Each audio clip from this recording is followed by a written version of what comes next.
Section D. Section D में हमको क्या होता है कि ये सेक्शन में 5 प्रश्न पूछे जाते हैं, 5 क्वेश्चन पूछे जाते हैं। पूरा सेक्शन है ना 20 नंबर का है। अब इसमें प्रश्न पूछा जाता है 35, 36, 37, 38 और 39। बहुत सारी स्कूलों ने दूसरी परीक्षा में चैप्टर नंबर 2 का प्रश्न 35 में पूछा है, तो 35वां प्रश्न चैप्टर नंबर 2 से आता है। अब चैप्टर नंबर 2 में बहुत सारी स्कूलों ने दूसरी परीक्षा में बनावट और गुणधर्म का प्रश्न पूछा है, बनावट और उपयोग, बनावट और उपयोग। तो हमारे किताब में 5 बनावट और उपयोग है चैप्टर नंबर 2 में। पहला है NaOH यानी सोडियम हाइड्रोक्साइड की बनावट, जिसको हम क्लोरोक्षार प्रक्रिया भी बोलते हैं। तो क्लोरोक्षार प्रक्रिया, तो क्लोरोक्षार प्रक्रिया। दूसरा हमारा है खाने का सोडा, तो खाने का सोडा की बनावट। फिर हमारा आता है धोने का सोडा, तो धोने का सोडा की बनावट और उपयोग। फिर आता है विरंजक चूर्ण, विरंजक चूर्ण जिसको हम ब्लीचिंग पाउडर भी बोलते हैं। और 5वां हमारा है plaster of Paris, plaster of Paris, तो प्लास्टर ऑफ पेरिस। ये 5 बनावट और इनके उपयोग ये आपको कर लेने हैं, तो आपको परीक्षा में बहुत अच्छा रहेगा प्रश्न नंबर 2 लिखने में। बराबर चैप्टर नंबर 2 का जो प्रश्न पूछा जाएगा बराबर वो ज्यादातर बनावट और उपयोग का पूछा जाता है। ज्यादातर स्कूलों ने दूसरी परीक्षा में बनावट उपयोग वाला पूछा है प्रश्न। इसके अलावा दैनिक जीवन में पीएच का महत्व, दैनिक जीवन में पीएच का महत्व। तो दैनिक जीवन में पीएच का महत्व मेरे हिसाब से 3 याद कर लेने चाहिए। एक तो पाचन में और एक दांतों के क्षय में, दांतों के क्षय में पीएच का महत्व। और फिर हमको करना है तो कर लेना है जमीन में पीएच का महत्व, जमीन में पीएच का महत्व। तो ये दैनिक जीवन में भी पीएच का महत्व पूछा जाता है। इसके अलावा भी प्रश्न है, पर अभी हम खाली जैसा कि दूसरी परीक्षा में स्कूलों ने कौन कौन से प्रश्न पूछे हैं। इसके अलावा है कि बराबर दानेदार जिंक की सल्फ्यूरिक अम्ल के साथ अभिक्रिया प्रयोग द्वारा समझाइए। फिर पूछा है कि धातु कार्बोनेट की अम्ल के साथ अभिक्रिया वाला प्रयोग समझाइए। इसके अलावा पीएच मापक्रम है, ये सब प्रश्न भी पूछे जाते हैं।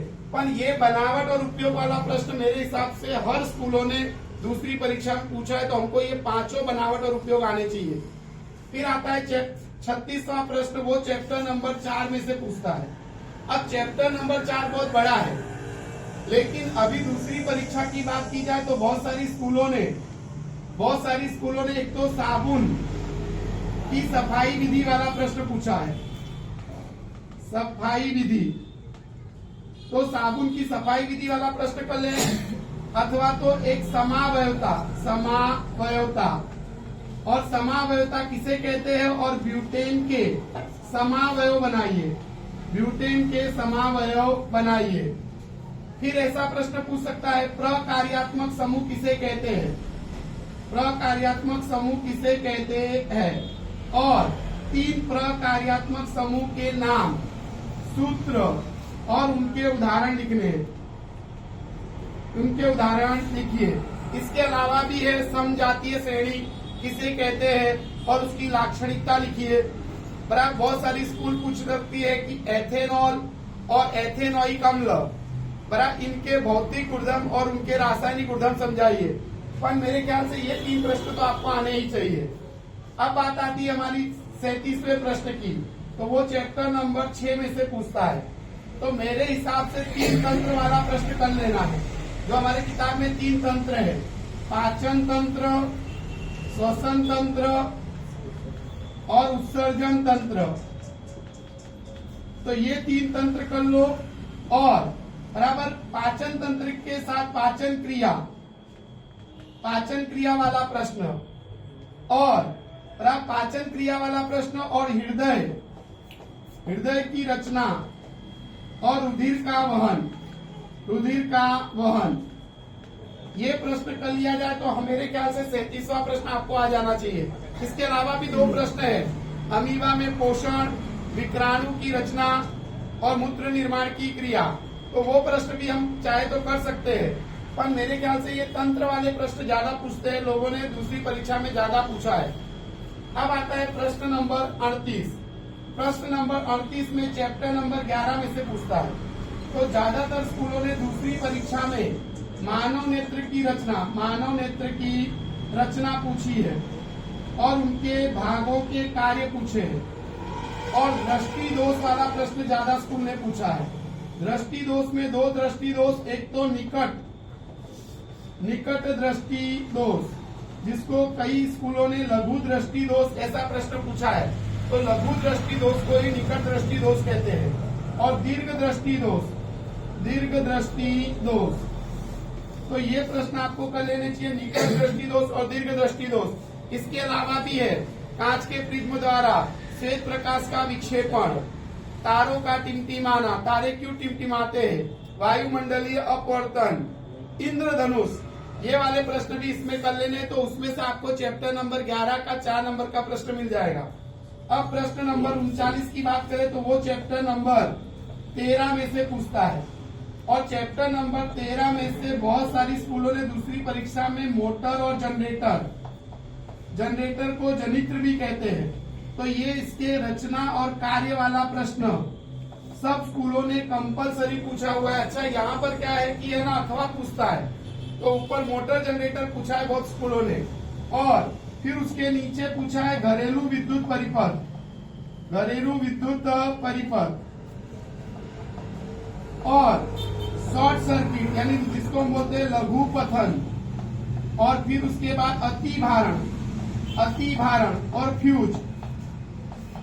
तो अथवा में ये 4 में से कोई एक पूछा है, और ऊपर मोटर जनरेटर कंपलसरी पूछा हुआ है। अथवा एक प्रश्न वो भी पूछा है कि चुंबकीय क्षेत्र रेखा और उसकी लाक्षणिकता वाला प्रश्न पूछा गया है। तो मेरे हिसाब से देखो यहाँ पर सेक्शन डी की अगर अच्छी तैयारी करनी है तो यहाँ पर हमको देखो चैप्टर नंबर 4 में अथवा पूछता है, यानी कि एक प्रश्न ऊपर 4 नंबर चौथे चैप्टर का रहेगा और उसके नीचे, और एक 13वें चैप्टर में अथवा पूछता है बोर्ड की ब्लूप्रिंट के अनुसार। तो हमको अगर हम इतने प्रश्न कर लेते हैं तो समझ लो चैप्टर सेक्शन डी में कोई भी चैप्टर का प्रश्न पूछा जाएगा तो वो प्रश्न हमको आएगा। तो इतने प्रश्न तो कंपलसरी करने हैं। अब जैसे कि हमने बताया कि चैप्टर नंबर 2 में से प्रश्न पूछता है बनावट और उपयोग का, तो आपको बनावट और उपयोग, जैसे यहाँ पर हमारे को 5 बनावट और उपयोग है, तो आपको पांचों के बनावट के समीकरण याद कर लेने हैं। जैसे बनावट के समीकरण में पहला है कि सोडियम हाइड्रोक्साइड की बनावट, तो आपको लिखने का कि सोडियम क्लोराइड के जलीय विलयन में विद्युत धारा क्या करते हैं, प्रवाहित। सोडियम क्लोराइड के जलीय विलयन में विद्युत धारा क्या करते हैं, प्रवाहित। तो क्या होता है, विलयन के अंदर सोडियम हाइड्रोक्साइड बनता है, सोडियम हाइड्रोक्साइड, और एनोड पर से क्लोरीन गैस उत्पन्न होती है और कैथोड पर से हाइड्रोजन गैस उत्पन्न होती है। यहाँ पर हमको बैलेंस करना पड़ेगा क्योंकि Cl2 है, इससे यहाँ पर 2 लगाना पड़ेगा और यहाँ पर 2 लगाना पड़ेगा और यहाँ पर 2 लगाना पड़ेगा। तो यहाँ पर देखो सोडियम क्लोराइड के जलीय विलयन में विद्युत धारा क्या कर रहे हैं, प्रवाहित। तो विलयन के अंदर क्या बनता है, सोडियम हाइड्रोक्साइड, और सोडियम हाइड्रोक्साइड क्या है, क्षारक है, और एनोड पर से क्लोरीन गैस उत्पन्न होती है, इसलिए इसको बोलते हैं क्लोरोक्षार प्रक्रिया कहते हैं। तो इसको हम बोलते हैं क्लोरोक्षार प्रक्रिया। अब इनके उपयोग की बात की जाए तो सोडियम हाइड्रोक्साइड के 2 उपयोग याद कर लो, धातु पर से ग्रीज हटाने में और बड़ा साबुन और डिटर्जेंट बनाने में। NaOH का उपयोग धातु पर से ग्रीज हटाने में और बड़ा साबुन और डिटर्जेंट बनाने में होता है। क्लोरीन गैस का उपयोग पीने के पानी को स्वच्छ बनाने में, स्विमिंग पूल में और पानी को जंतु रहित करने में होता है। हाइड्रोजन गैस का उपयोग ईंधन के रूप में होता है और खाद बनाने में। तो ऐसा हम दोनों के 2 उपयोग भी लिखे तो तीनों के हमारे उपयोग हो जाएंगे 3 दूनी 6, 6 उपयोग हम लिख पाएंगे। और हमारा ये बनावट वाला जो है, पहले शब्दों में लिखेंगे कि सोडियम क्लोराइड के जलीय विलयन में विद्युत धारा प्रवाहित करने पर विलयन में सोडियम हाइड्रोक्साइड बनता है और एनोड पर से क्लोरीन गैस उत्पन्न होती है और कैथोड पर से हाइड्रोजन गैस उत्पन्न होती है। इस प्रक्रिया में विलयन में बराबर NaOH जो बना वो क्षारक है और क्लोरीन गैस उत्पन्न होती है, इसलिए इसको बोलते हैं क्लोरोक्षार प्रक्रिया। फिर उनके दो उपयोग लिखोगे तो 6 उपयोग हो गए, तो हमारा 4 नंबर का प्रश्न पूरा अटेंड हो जाएगा। फिर बनावट आती है दूसरी है खाने के सोडा की बनावट। तो खाने के सोडा में क्या होता है, सोडियम क्लोराइड, पानी, कार्बन डाइऑक्साइड और अमोनिया, इन चारों के बीच में प्रक्रिया करते हैं, बनता है सोडियम हाइड्रोजन कार्बोनेट और अमोनियम क्लोराइड बनता है। सोडियम हाइड्रोजन कार्बोनेट बनता है, उसी को हम बोलते हैं खाने का सोडा। तो इसको हम बोलेंगे खाने का सोडा। तो आपको लिखने का बनावट में पहले शब्दों में सोडियम क्लोराइड के जलीय विलयन में सोडियम क्लोराइड, पानी, कार्बन डाइऑक्साइड और अमोनिया, चारों के बीच में हम क्या करते हैं, अभिक्रिया, और बनता है सोडियम हाइड्रोजन कार्बोनेट बनता है और उसी को हम बोलते हैं खाने का सोडा। अब इसका उपयोग बोलेगा तो उपयोग में लिखने का बेकिंग पाउडर बनाने में, अग्निशामक के रूप में, केक और पाव रोटी को स्पंजी और मुलायम बनाने में, स्पंजी और बराबर मुलायम बनाने में होता है। दूसरा हम लिख सकते हैं एसिडिटी दूर करने में। इन 4 उपयोग हम इसके खाने के सोडा के लिख सकते हैं। अब उसके बाद आता है धोने का सोडा। धोने के सोडा की बनावट सबसे सरल है, सोडियम कार्बोनेट है, उसकी हम 10 पानी के अणु के साथ प्रक्रिया करते हैं तो बनता है sodium carbonate decahydrate. Sodium carbonate decahydrate बनता है, 10 को बोलते हैं डेका और H2O को बोलेंगे हाइड्रेट, और इसी को हम बोलते हैं धोने का सोडा। तो आपको लिखने का सोडियम कार्बोनेट की 10 पानी के अणु के साथ प्रक्रिया करने पर सोडियम कार्बोनेट डेकाहाइड्रेट बनता है, जिसको हम बोलते हैं धोने का सोडा। अब इसका उपयोग कहाँ पर होता है, तो कागज कांच साबुन बनाने में, उद्योग में उपचायक के रूप में, उपचायक यानी ऑक्सीडेशन कर्ता के रूप में, और कठोर पानी को नरम बनाने में इसका उपयोग होता है। फिर हमारा चौथा आता है विरंजक चूर्ण को ब्लीचिंग पाउडर भी बोलते हैं। तो यहाँ पर देखो कैल्शियम हाइड्रोक्साइड, बहुत जन इसको बुझा हुआ चूना बोलते हैं। कैल्शियम हाइड्रोक्साइड की क्लोरीन गैस के साथ क्या कर रहे हैं, प्रक्रिया।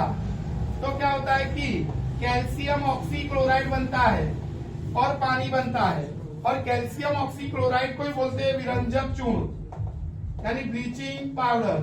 तो लिखने का कि कैल्शियम हाइड्रोक्साइड की क्लोरीन गैस के साथ क्या कर रहे हैं, प्रक्रिया, और प्रक्रिया करने पर क्या होता है, विरंजक चूर्ण बनता है।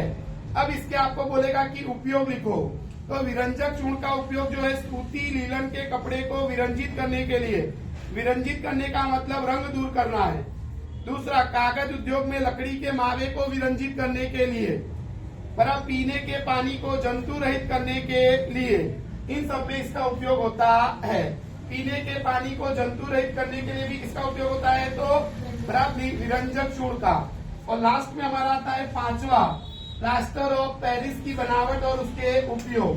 तो यहाँ पर देखो CaSO4 × 2H2O, जिसको हम बोलते हैं जिप्सम।